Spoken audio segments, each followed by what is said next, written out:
with me right now is the legendary and nearly immortal Howard Chaykin, one of the greatest comic book artists of all time. Am I overdoing it? Am I overselling it? No, I think unlike Mark Twain, who always said he hated compliments, they weren't enough. Yes, they're never enough. Yeah, never enough. So Howard, yes, you have made some of my absolute favorite comics of all time. We're going to talk a little bit about that.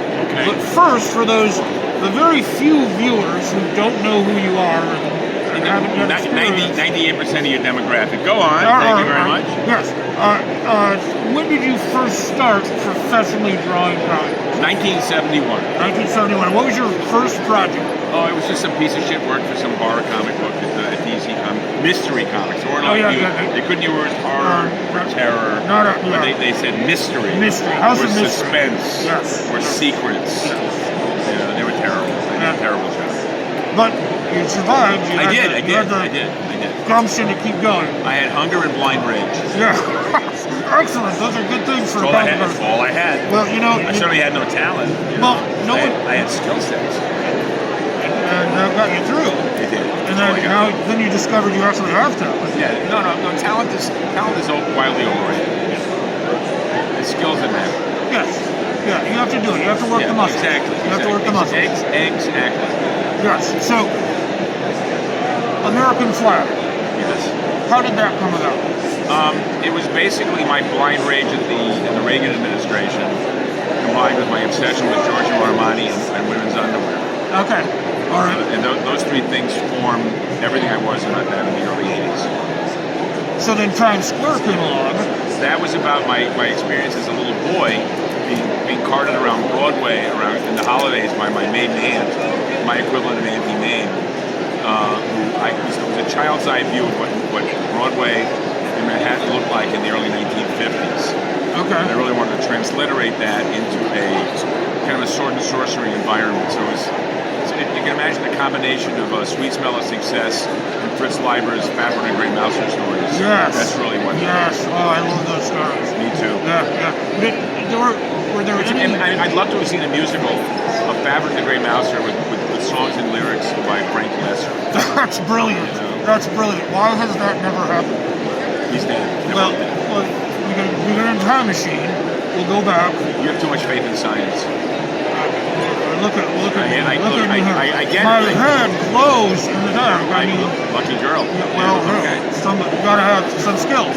And that's, you gotta have heart. You gotta have I'm heart. sure you've got several. Yes. Well, in jars on my desk. As I assume. So, what are you currently working on? Right now, I'm doing a brand new end of era American Flag story for the huge omnibus that will be out next autumn. It's a 26-page story, standalone. The omnibus itself will be 1,150 some odd pages. Oh, wow. It is immense, vast, and will fit on the same shelf as the Times Square omnibus and the Black Kiss omnibus. Excellent. And all this is intended to get done before I drop it.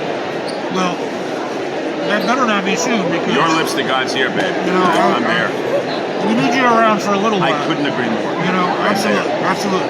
So, this is kind of a weird question, but I like to ask this on creative types. Considering how you present, identifying a question as weird sets me on Twitter. Excellent. So, are there any projects that you have not actually been able to do, or things that are your bucket list things you want to accomplish? Well, I have a playbook of things I'd like to do, so that I may live long enough to do them. But there have been projects that have slipped away that I'd like to have done. Yeah. You know, from a boring commercial perspective, years ago, I was asked if I'd be interested in doing a team-up of Batman and Indiana Jones. Interesting. And I had a great franchise for it, and it never happened. Okay. And I've always regretted that. But, you know, you do what you can with what you got. So, what were the stories or the artists that inspired you throughout your life? Oh, no, from word one, I mean, I discovered comic books when I was 4 years old. It was all I'd ever wanted to do. And, you know, and I'm deeply steeped in the history of my form, and I take very seriously that the work required to be a comic book artist is more than simply drawing. It's a it's a series of skills that all come together, and it's a different vocabulary of the language. It's a storytelling that is unique. Well, as I said at the panel I just did, my job is to create pages and panels that are endowed with narrative value. Yes. And it's harder than it looks. And you have to be able to draw anything and everything, whether it exists or not. That's generally in my experience. All the time. Yeah. All the time. Well, excellent. Howard, thank you very much. Doctor, it's been a great pleasure. Yes, yes, and I'm assuming you do take Medicare.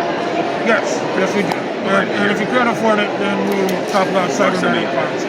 I'm in. Thanks, man. An absolute pleasure. Thanks for your patience. So, I'm sorry. No, you're perfectly fine. We need to take a picture. Yeah, I was going to say, we need to get a couple pictures.